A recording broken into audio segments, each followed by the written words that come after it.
Number 15, eugenics and Margaret Sanger. This is another thing in science gone wrong. Right, and we're going to divide them. Oh, we're doing two on this one? Yeah, I guess there's quite a bit of paperwork we're here. going to do that just because they knit together pretty closely, but I want to spend just a moment considering the eugenics first. Okay. And then show you a practitioner of it. Okay? Okay. Okay. So why don't you read that? I know I didn't prep you for that, but see what you come up with. This is precisely the aim of eugenics. Its first object is to check the birth rate of the unfit. Instead of allowing them to come into being, though doomed in large numbers to perish prematurely. The second object is the improvement of the race by furthering the productivity of the fit by early marriages and healthful rearing of their children. Natural selection rests upon excessive production and wholesale destruction. Eugenics on bringing no more individuals into the world that can be properly cared for, and those only of the best stock. Okay, so there. This is a quote. Francis Galton. Galton. He is Charles Darwin's cousin. Okay. By the 1880s, he's invented this word eugenics. And really what he's talking about in a nutshell is the engineering of a better human being. Okay? The theory is this. He mentions natural selection in there. So he's saying, historically, natural selection has done this and culled out weak human beings, and only the fittest survive and the strongest, and right? Right. And we pick up genes that way that prolong and improve the stock. They use the word stock a lot. So just like you would cattle. Okay.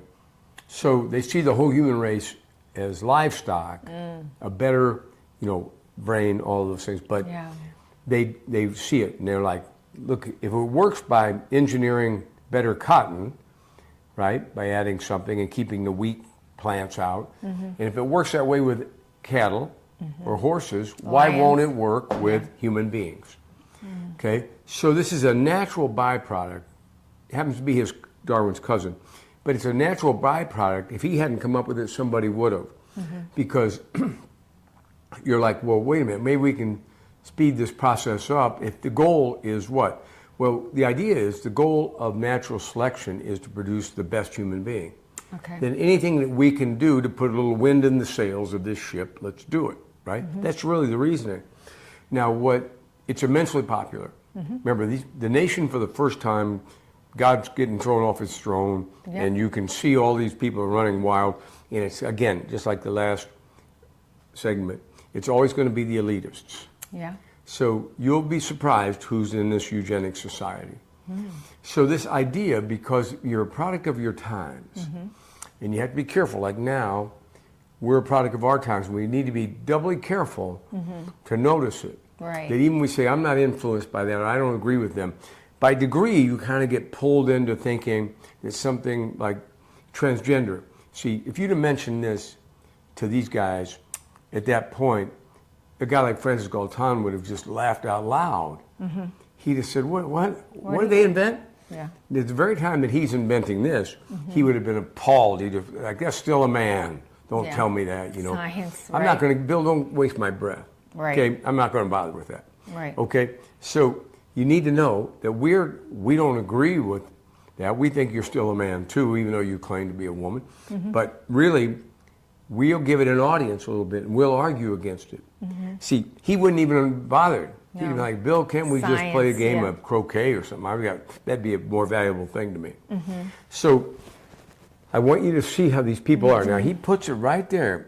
You don't think of it right off, but it's the first object is to check the birth rate of the unfit. Now, he doesn't go on to precisely tell you, but he does tell you. Instead of allowing them to come into being, they're doomed in large numbers to perish. So what he's saying is, I see studies where, like, let's say that black people, and mostly, he's not just talking about black people. He means everybody, basically, but the elitist white people. He's not just, if he heard me, he'd say, I allow for some blacks and you'll see how this works out for some blacks. But he's really saying what we need to do, it's common sense tells us, Bill, these people are giving babies up every year. These same women are having these babies. They can't afford them. So what we need to do is we need to sterilize that woman so that she doesn't keep producing not only baby after baby, but bad stock. She's bad stock. Her husband's bad stock. They're both from Eastern Europe. You know, they don't really belong in the same room we're in. So let's do this. Well, let's sterilize her. For her best interest, but more than that, for the race, the human race, and for our country. All of these things were at play. And you're like, did everybody buy it? And I'm saying the average guy in Paducah, Kentucky, maybe not. The guy on the barge in Paducah, but you get the elitists, they're going to fall right, lockstep. It's just amazing. There's so few contrarian voices that I can find. Now, somebody wiser than I am might say to you, no, Bill, there were some, and I'll tell you who they were, and I'd like to know that, actually. But I don't find them in my sort of research for it, okay? So he goes on to tell you, the second object is the improvement of the race by furthering the productivity of the fit by early marriages and healthful rearing of their children. So what he's proposing is that you get the fit. Well, who's he mean by that? Who's he the means fit? His kid. Oh, I see. That's so what he, and essentially that's what it turns out to be. The educated white kid, we want them to marry early and be real productive. If you're just a mammal talking about mammals, that probably makes sense. Right? Why not have the best of our stock, breed with the best of our stock, and then we'll get the best offspring we can, and we can eventually weed out all the weaklings. He's going to do the work of what he thinks natural selection has started. Okay? It's just going too slowly for him. I see. So see how free he is to talk like this?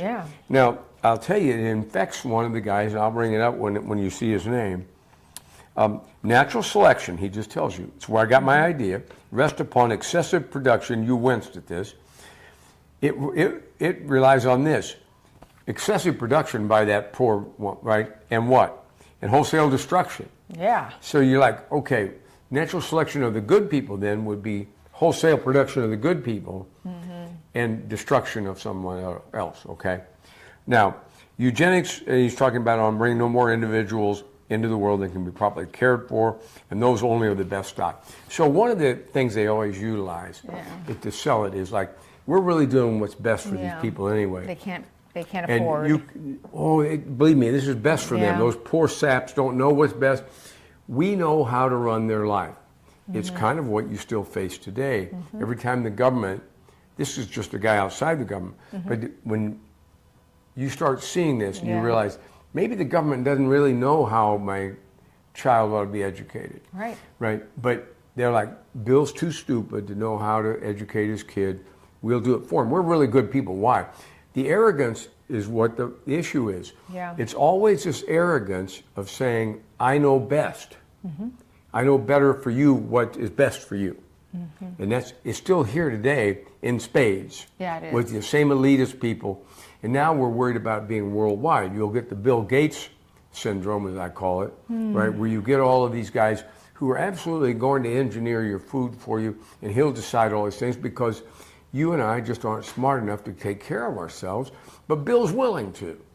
See, if you say to me, well, he looks like a nice guy, I'm like, look, the guy reeks of arrogance like I do of, what is that stuff I use? I don't even know. Something that smells very good. Okay, I can't remember what it's called now. Okay. But you follow me?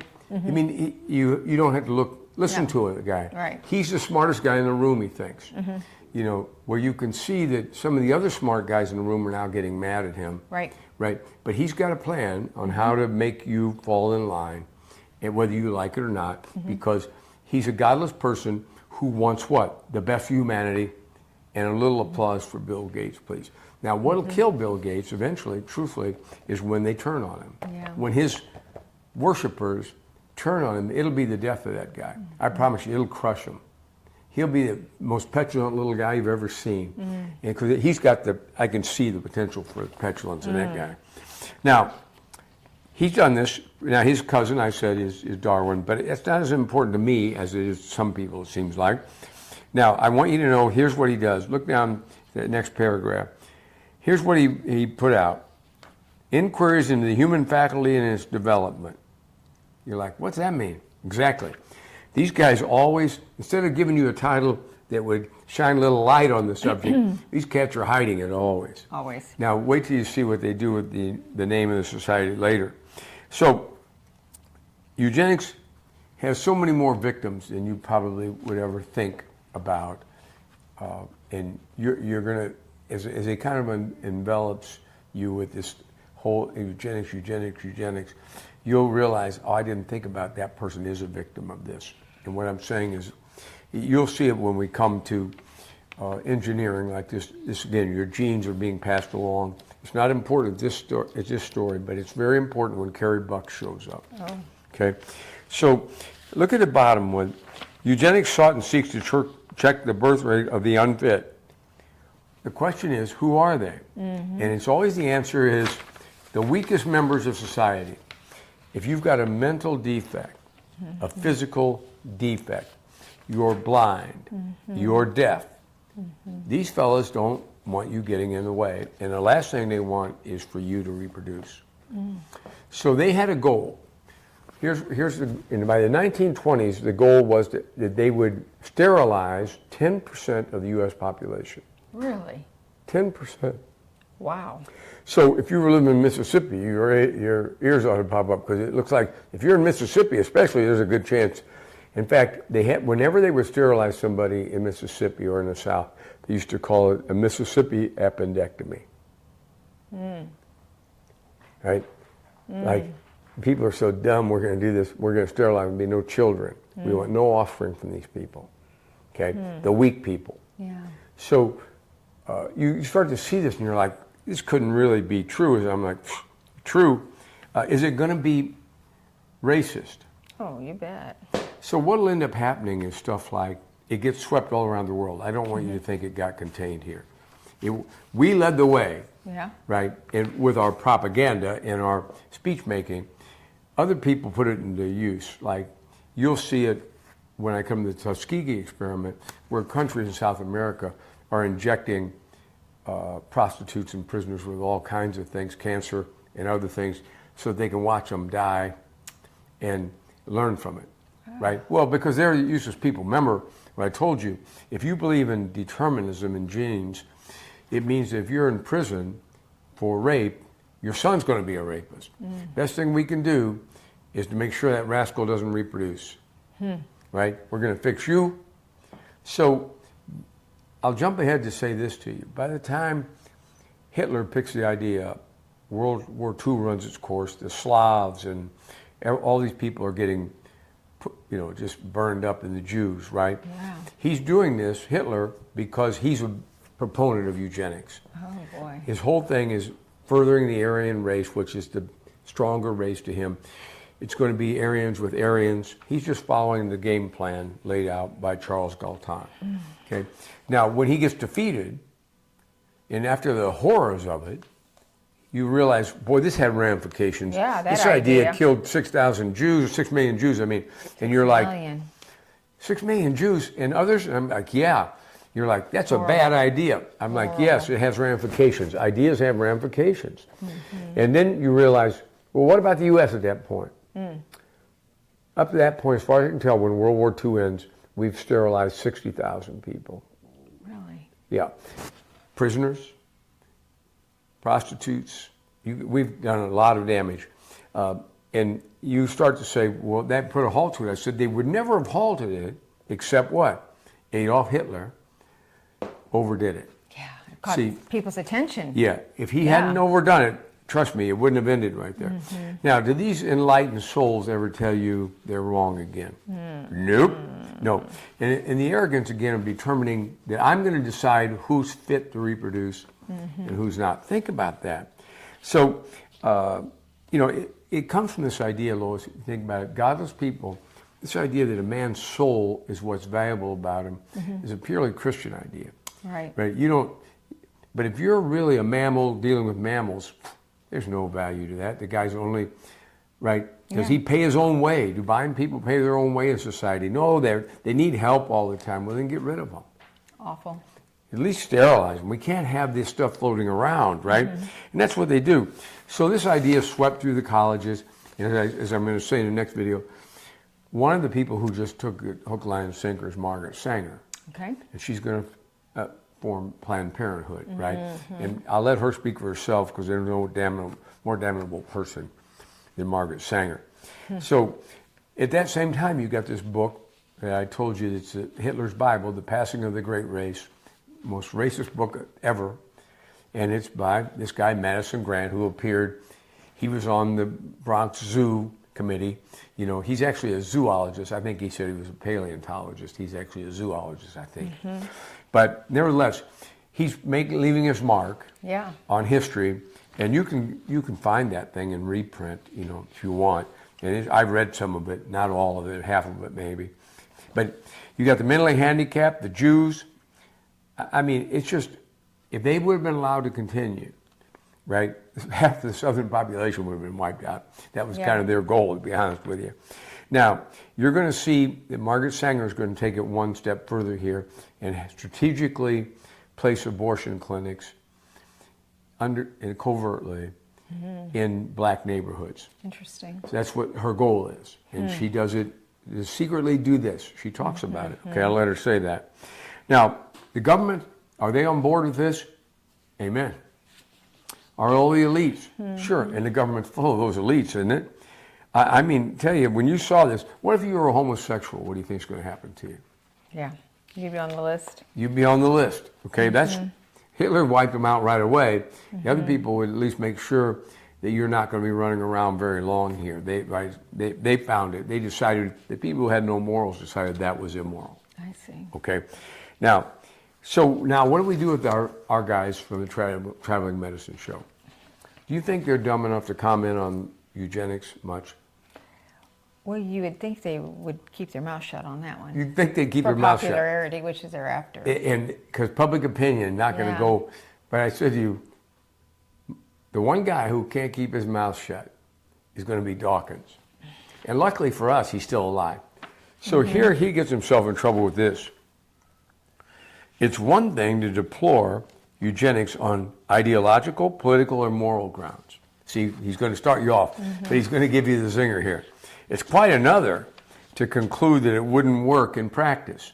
He's saying, I'm not going to defend it and say it's moral, and he's the guy who claims there is no morality. Right.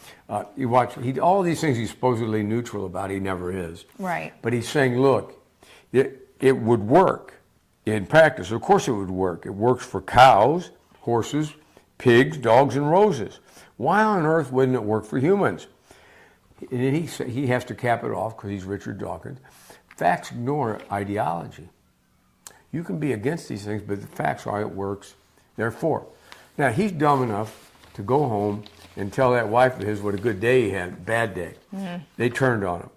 All kinds of critics, right, show up. Now, is he strong enough not to care about the critics? Oh, I would say no. No, he's a weak-kneed guy, and he sells books. So he's going to be bowing down to this, but not in the way that a real repentant person does. These are always that, I'm sorry, okay, you misunderstood me, but you didn't? Oh, well, I'm still sorry because I don't like bad pub, you know. Well, I mean, it's just everything that I predict that will happen, does happen with these guys, and everything I detest is present, okay, and right to the forefront. So you say here the career he tried to perseverant. How did you put that gene? Which one? This one right here. Oh, I left out the A. Dawkins. He has a career preservation gene. Preservation. Yeah, to go along with his arrogance gene. And an arrogance governor that acts like the governor on a car, as a car does. I'm saying when he gets too arrogant, there's you know how you're going too fast and your car won't let you go any faster. He has that gene where when he's being himself and he's really being arrogant, you know, and then all of a sudden that thing goes, you're going to get us all in trouble. The career. So he kind of does that. You're going to lose your career, which is all he has, right, is adoration in this world. So he fears that. That's all he really fears. It's pretty, well, so he tries to back off of it, right, and say, I didn't really mean it like that, and I would never condone it or push for it. And then he's dumb enough to get on a radio program. Twitter?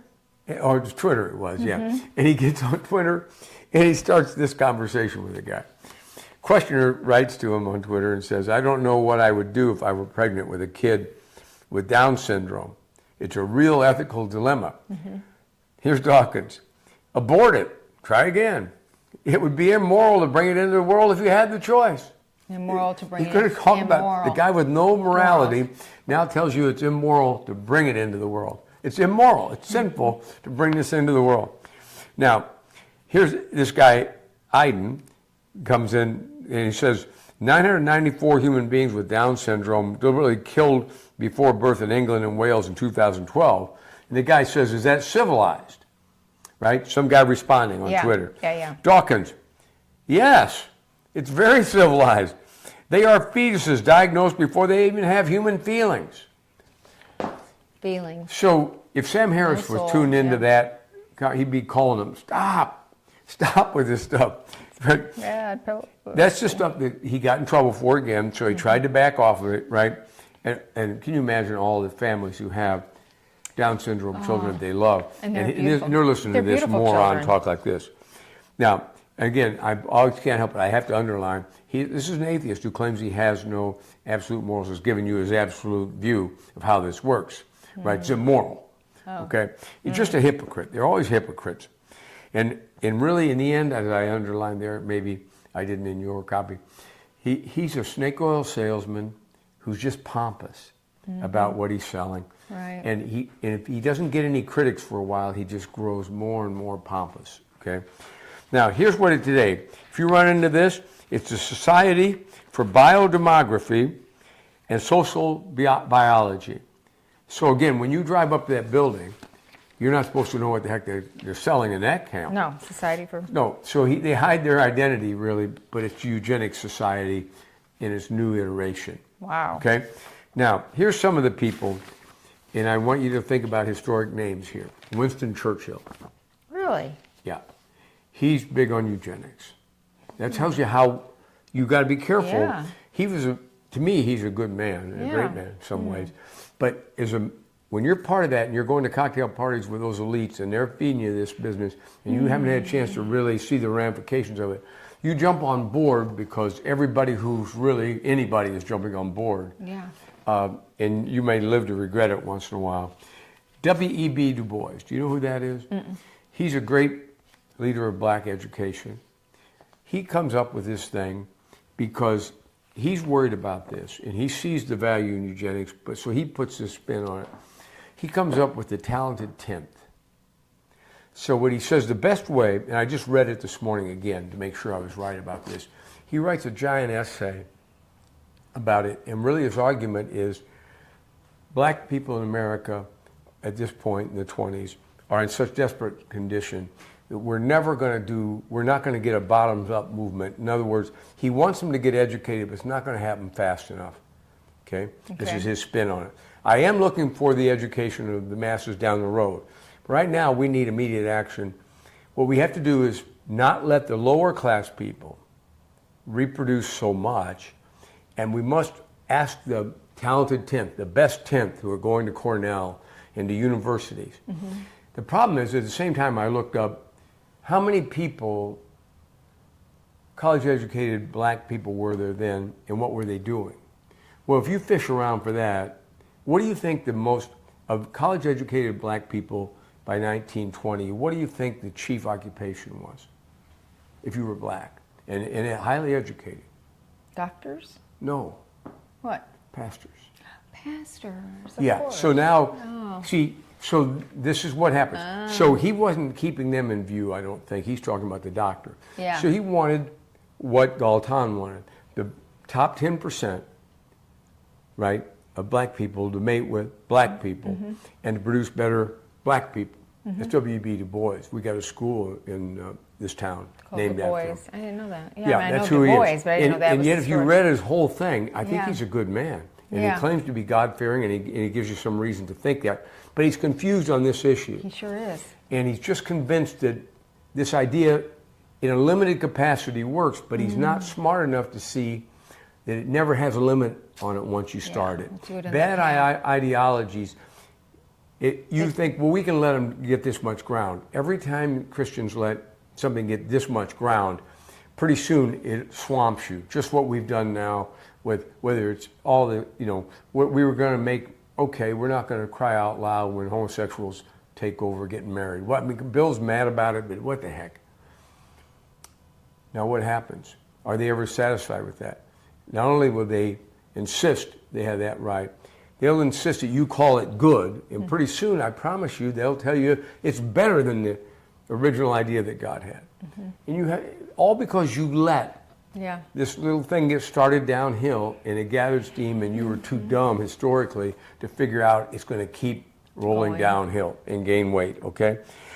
So Helen Keller, That shocks me. I keep thinking that it's a misprint when I read it. Yeah, because she was blind, wouldn't she?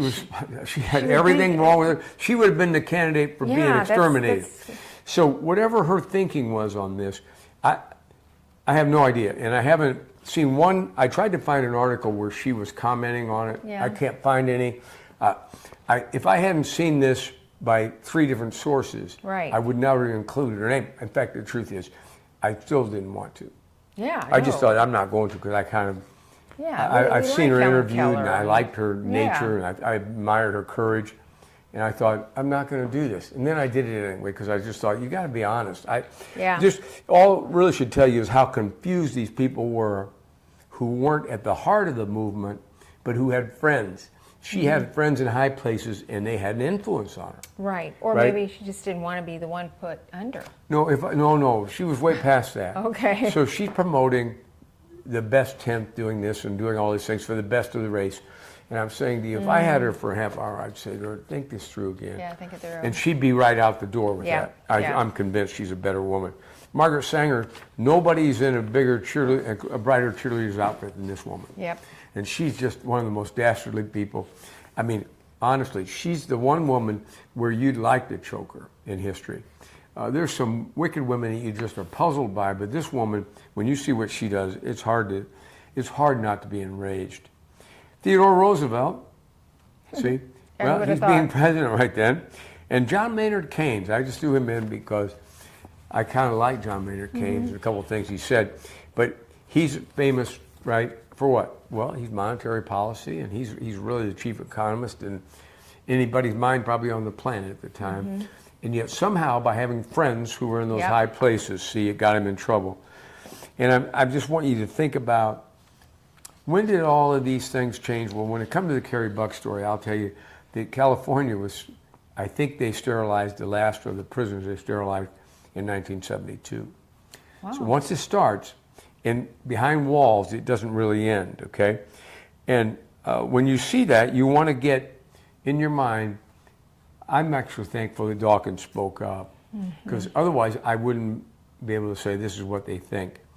And later on, I'll do that where the video where he's with Sam Harris on a stage, and the people are asking about incest. Is there anything wrong with it? And he just says, what would there be? See, really? And Sam says to him, nice going. Nice, great. That'll be on YouTube in about 10 seconds. He's telling them, shut up. Shut up. Keep that Dawkins inside. is like, keep that inside. what's wrong with that? It's the truth. And then Sam's like doing this thing, like your brother just said something so stupid, and this Matt Dillahunty's on there with him. When you hear it live, he's like, we could solve all this by just saying Richard's right, Sam. And Sam's like, I care about speaking at Cornell next week, okay? You can't get away with talking about incest all the time. There's a lot of money in You're going to lose speaking. clients, and they won't buy my books. Shoot. Okay? So that's part one. That's eugenics. Remember, it's just in the end, all it is your cattle, and we're going to breed better cattle. And so how do we begin? We get the best cattle to breed, and we do away with the worst cattle. We make sure they don't. That's our goal. Wow. That's how we get better cattle. Wow. Eugenics. Eugenics. Yeah.